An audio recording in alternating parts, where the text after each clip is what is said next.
जय हिंद प्यारे साथियों। बहुत बहुत स्वागत करता हूं आप सभी का अपने यूट्यूब चैनल इजी लर्न में। तो साथियों, आप सभी के लिए लेकर आ चुका हूं सीआरपीएफ ट्रेडमैन एग्जाम 2023 के लिए दोस्तों हिंदी का एक बहुत ही महत्वपूर्ण प्रैक्टिस सेट। दोस्तों, इस प्रैक्टिस सेट से क्वेश्चन आपको एग्जाम में देखने को मिल सकते हैं, इसलिए वीडियो में लास्ट तक जरूर से बने रहिएगा। और दोस्तों, आप सभी के लिए सीआरपीएफ ट्रेडमैन एग्जाम के 25 में से 25 का टारगेट मैं लेके चल रहा हूं, इसलिए डेली दोस्तों सुबह 8 बजे आप सभी के लिए जीके जीएस के प्रैक्टिस सेट लेकर आता हूं और शाम को 4 बजे आप सभी को हमारे चैनल पर दोस्तों हिंदी का प्रैक्टिस सेट देखने को मिलता है। तो जरूर से यदि आप चैनल पर नए हो तो सब्सक्राइब कर लीजिएगा डेली दोस्तों इसी तरीके के प्रैक्टिस सेट देखने के लिए, ताकि दोस्तों आपकी बार आपका एग्जाम में सिलेक्शन हो जाए। ठीक है ना दोस्तों। तो चलिए आज की वीडियो की शुरुआत करता हूं बिना किसी देरी के, लेकिन उससे पहले चैनल पर नए हो तो सब्सक्राइब कर लीजिएगा। चलिए दोस्तों शुरुआत करते हैं। तो दोस्तों, आज की वीडियो का फर्स्ट क्वेश्चन है, निम्न में से पाहन का पर्यायवाची शब्द क्या है। निम्न में से आपको बताना है पाहन का पर्यायवाची शब्द कौन सा ऑप्शन राइट हो जाता है।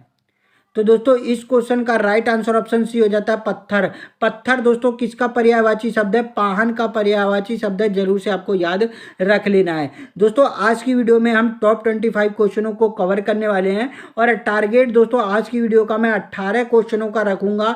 वीडियो में लास्ट में आपको जरूर से कमेंट करके बताना है कि 25 क्वेश्चन में से आप कितने क्वेश्चनों को सही कर पाए हैं। ठीक है ना दोस्तों। तो फर्स्ट क्वेश्चन का आंसर ऑप्शन सी राइट हो जाता है। चलिए अगला क्वेश्चन देखते हैं। अगला क्वेश्चन है, युद्ध में स्थिर रहने वाला किस समास का विग्रह पद है। कौन सा ऑप्शन राइट हो जाएगा, युद्ध में स्थिर रहने वाला। तो दोस्तों, इस क्वेश्चन का राइट आंसर हो जाता है, युद्ध में स्थिर रहने वाले को क्या कहा जाता है, युधिष्ठिर कहा जाता है। क्या कहा जाता है, युधिष्ठिर कहा जाता है। और जहां पर दोस्तों आपको में और पर, क्या दोस्तों, जहां पर आपको में और पर ये दो शब्द देखने को मिल जाएं, वहां पर आपका अधिकरण तत्पुरुष समास होता है। याद रख लीजिएगा कौन सा समास होता है, अधिकरण तत्पुरुष समास होता है। तो यहां पर कोई भी ऑप्शन सही नहीं है, आपका ऑप्शन अधिकरण तत्पुरुष राइट हो जाता है। चलिए अगला क्वेश्चन देखते हैं। अगला क्वेश्चन है दोस्तों, आविर्भाव का विपरीतार्थक शब्द चुनिए। आपको बताना है आविर्भाव का विपरीतार्थक शब्द कौन सा राइट हो जाएगा। तो दोस्तों, इस क्वेश्चन का राइट आंसर ऑप्शन सी हो जाता है। आविर्भाव का विपरीतार्थक शब्द क्या होता है, तिरोभाव होता है। जरूर से याद रख लीजिएगा। यदि मैं आविर्भाव के शाब्दिक अर्थ की बात करूं तो उदय होता है, अवतरण होता है, प्रकट होना होता है, ये सब क्या होता है, आविर्भाव का अर्थ है। यदि मैं तिरोभाव की बात करूं तो तिरोभाव का क्या हो जाता है दोस्तों, अदृश्य होना, अंतर्ध्यान होना, ये सब क्या होते हैं, तिरोभाव के हैं। जरूर से याद रख लीजिएगा। और दोस्तों, प्रादुर्भाव की बात करूं तो आविर्भाव प्रादुर्भाव का समानार्थी शब्द है। ठीक है ना। संभाव की बात करूं तो संभाव माने क्या होता है, समान भाव, और अभाव का क्या हो जाता है दोस्तों, कमी हो जाता है। याद रख लीजिएगा। चलिए अगला क्वेश्चन देखते हैं। वह नायक जो अपने पति के परदेश में होने के कारण दुखी हो, वह कौन है। कौन सा ऑप्शन राइट हो जाता है, वह नायिका जो अपने पति के परदेश में होने के कारण दुखी हो, क्या कहा जाएगा दोस्तों। तो इस क्वेश्चन का राइट आंसर ऑप्शन सी हो जाता है, विरह विदितता उसको कहा जाता है। क्या कहा जाएगा, विरह विदितता कहा जाता है। जरूर से याद रख लीजिएगा। अगला क्वेश्चन है दोस्तों आपका, रुग्ण का विलोम शब्द क्या है। रुग्ण का विलोम शब्द कौन सा ऑप्शन राइट हो जाता है। तो दोस्तों, इस क्वेश्चन का राइट आंसर हो जाएगा, रुग्ण का विलोम शब्द ऑप्शन बी, स्वस्थ।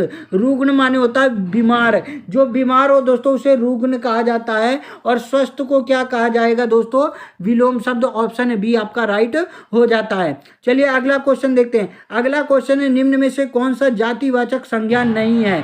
आपको बताना है कि इनमें से कौन सा ऐसा वाक्य है जो जातिवाचक संज्ञा नहीं है। कौन सा ऑप्शन राइट हो जाएगा। तो दोस्तों, इस क्वेश्चन का राइट आंसर ऑप्शन सी हो जाता है, सुंदर। सुंदर क्या है दोस्तों, एक विशेषण है। याद रख लीजिएगा, सुंदर क्या है, एक विशेषण शब्द है। और बाकी जवान, बालक और मनुष्य एक जातिवाचक संज्ञाएं याद रख लेना है। चलिए अगला क्वेश्चन देखते हैं। वन में लगने वाली आग के लिए एक शब्द क्या है। वन में लगने वाली आग को क्या कहा जाता है। तो दोस्तों, इस क्वेश्चन का राइट आंसर ऑप्शन बी हो जाता है, दावाग्नि उसे कहा जाता है, वन में लगने वाली आग को। ठीक है ना। यदि दोस्तों मैं आपसे बात करूं सागर में लगने वाली आग को क्या कहा जाएगा, तो बड़वाग्नि कहा जाएगा, जरूर से याद रख लीजिएगा। क्या कहा जाएगा? बड़वाग्नि कहा जाएगा। जठराग्नि की बात करूं तो क्या कहा जाता है? अन्न को पचाने वाली जो आग उत्पन्न होती है पेट में, उसे दोस्तों जठराग्नि कहा जाता है। ठीक है ना, ये सब चीजें आपको जरूर से याद रख लेनी है। चलिए अगला क्वेश्चन देखते हैं। अगला क्वेश्चन है, निम्न में से बेमेल को छांटिए। आपको बताना है निम्न में से कौन सा बेमेल है। तो दोस्तों इस क्वेश्चन का राइट आंसर हो जाता है ऑप्शन सी, चंद्रकांता। चंद्रकांता किसकी रचना है दोस्तों, किसका उपन्यास है? तो देवकी नंदन खत्री का। दोस्तों किसका है? देवकी नंदन खत्री का ये एक उपन्यास है। और बल्कि दोस्तों सेवा सदन, निर्मला और गोदान किसके हैं? मुंशी प्रेमचंद के हैं, याद रख लीजिएगा। चलिए अगला क्वेश्चन देखते हैं। अगला क्वेश्चन है, पनही शब्द का तत्सम रूप। आपको बताना है पनही शब्द का तत्सम रूप कौन सा राइट हो जाता है। तो दोस्तों ऑप्शन डी आपका राइट हो जाएगा, उपानय है दोस्तों, पनही शब्द का तत्सम रूप है। चलिए नेक्स्ट क्वेश्चन देखते हैं। अत्यावश्यक से संधि विच्छेद, अत्यावश्यक में संधि विच्छेद कौन सा ऑप्शन राइट हो जाता है। तो दोस्तों मैंने आप सभी को बताया था जब ये और वह के साथ आपको आधा अक्षर देखने को मिले तो वहां पर कौन सी संधि होती है? यड़ संधि होती है। और अत्यावश्यक में दोस्तों यह के साथ आपको आधा अक्षर देखने को मिल रहा है, यानी यहाँ पर यड़ संधि है। और अत्यावश्यक का जब संधि विच्छेद करेंगे तो ऑप्शन ए आपका राइट हो जाता है, अति प्लस आवश्यक। दोस्तों संधि की वीडियो मैं आप सभी के लिए लेकर आया था। यदि आपको संधि में कोई भी दिक्कत हो तो उस वीडियो को जरूर से देख लीजिएगा, हमारे चैनल पर जाकर मिल जाएगी। आसानी से आप उस वीडियो को समझ सकते हैं और उस वीडियो को देखने के बाद आपका संधि का कोई भी क्वेश्चन गलत नहीं जाएगा। बस उस वीडियो को लास्ट तक जरूर से देख लीजिएगा, ठीक है ना। चलिए अगला क्वेश्चन देखते हैं। अगला क्वेश्चन है, निर्दय में समास। आपको बताना है निर्दय में कौन सा समास है। तो दोस्तों इस क्वेश्चन का राइट आंसर हो जाता है कर्मधारय समास। ऑप्शन ए राइट हो जाता है। निर्दय में कौन सा समास है? कर्मधारय समास है, यानी दया नहीं है जिसमें, तो क्या हो जाएगा? कर्मधारय समास का उदाहरण हो जाता है। चलिए अगला क्वेश्चन देखते हैं। अगला क्वेश्चन है, निम्न वाक्य में त्रुटि का चयन करो। आपको बताना है कि निम्न वाक्य में किसमें त्रुटि दी गई है। तो दोस्तों इस क्वेश्चन का राइट आंसर ऑप्शन ये हो जाता है, कुछ उसके प्राप्त करने में दांव पेच लगा रहे हैं। अब यहाँ पर उसके नहीं होना चाहिए, यहाँ पर क्या होना चाहिए? उसको। कुछ उसको प्राप्त करने में दांव पेच लगा रहे हैं, तो उसको शब्द होता तो सही विच्छेद हो जाता, यानी सही त्रुटि हो जाती, जरूर से याद रख लीजिएगा। चलिए अगला क्वेश्चन देखते हैं। पर्यायवाची की दृष्टि से एक युग्म अशुद्ध है।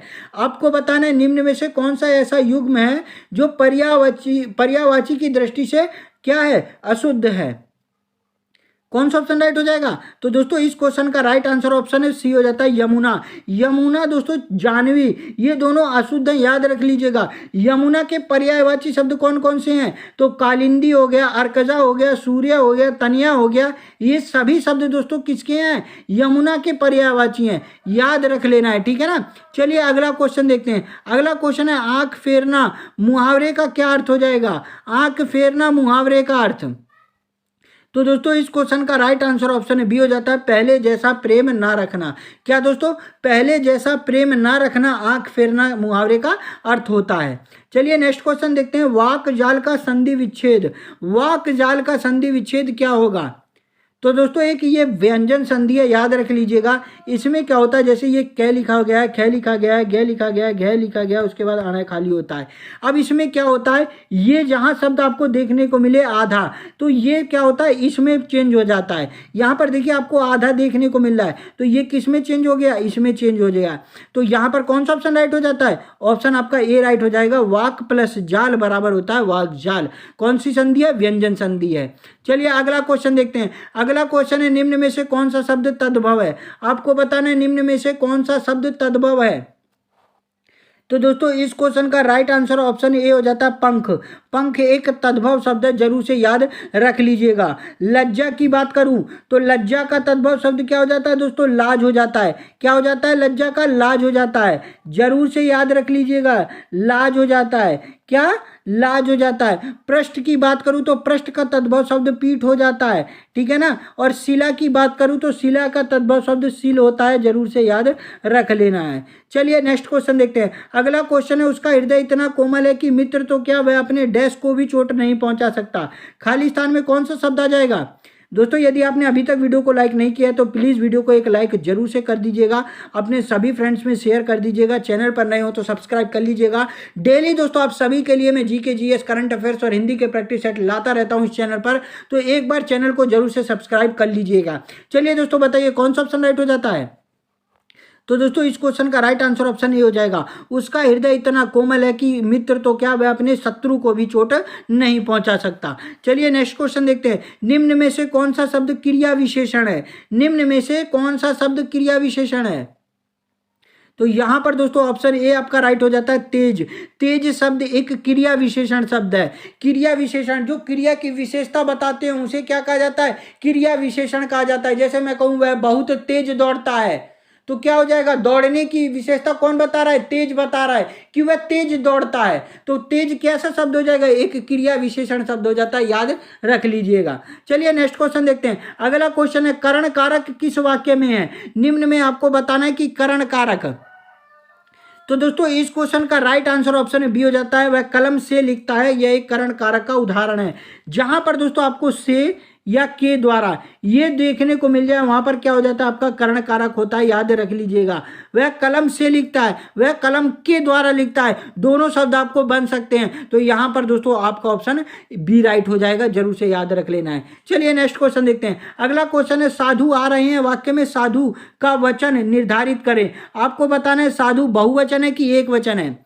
अब देखिए दोस्तों यहां पर क्या बोला गया है, साधु आ रहे हैं, यानी एक साधु तो हो नहीं सकता।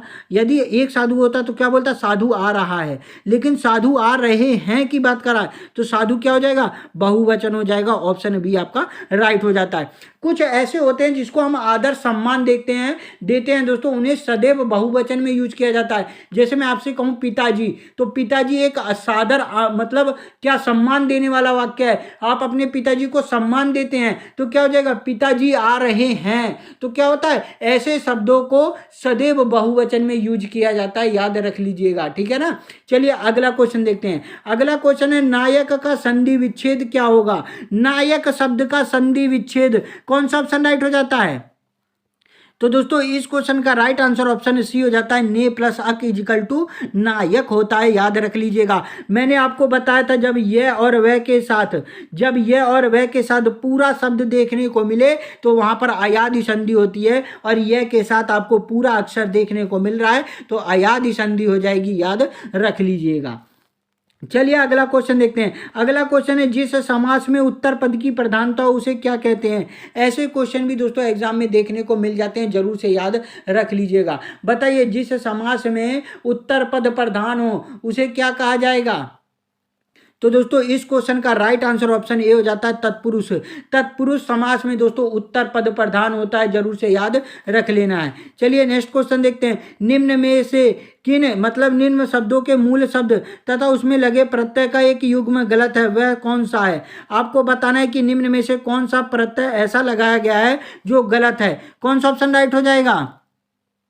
तो यहाँ पर दोस्तों आपका ऑप्शन है डी राइट हो जाता है, पांचवा। यहाँ पर दोस्तों वाह जैसा कोई भी प्रत्यय शब्द नहीं होता, याद रख लेना है।